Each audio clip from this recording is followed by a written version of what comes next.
আসসালামু আলাইকুম। আমি আজকে আরো একটি নতুন রেসিপি নিয়ে আসলাম।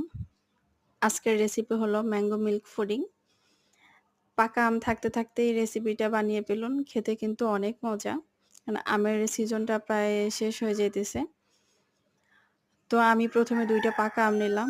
২ টা পাকা আম নেওয়ার পরে এগুলাকে কিউব করে কেটে একটা বাটিতে রাখলাম।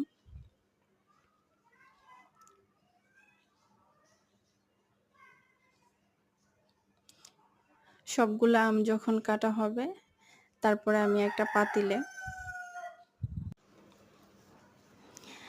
১ মগ পরিমাণ ০.৫ লিটারের মতো হবে যেহেতু পানির মগ। ওই পরিমাণ গরুর দুধ নিছি।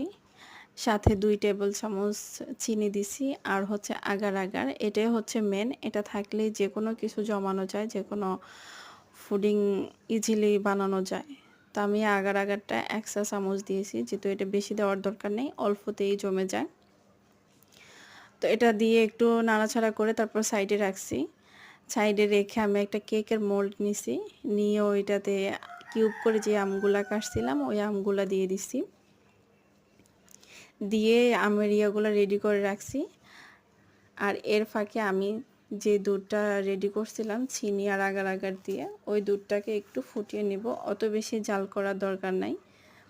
একটু ফুটলে হবে আর যখন চুলায় দিবেন তখন কিন্তু নাড়তে হবে, না হয় নিচে লেগে যায়। তো আমি এগুলা ২ বারে মোল্ডের মধ্যে ঢাললাম। ঢালার পরে একটু নাড়া দিয়ে দিব যেহেতু আম আছে এখানে, আমগুলা নিচের থেকে একটু উপরে উঠবে।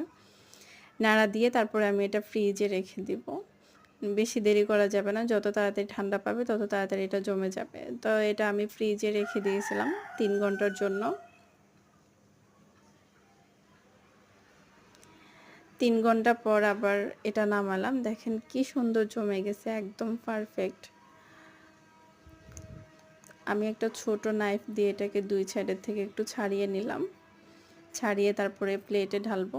প্লেটে ঢালার পরে এখন আমি কাটতেছি, দেখেন কত সুন্দর জমে গেছে।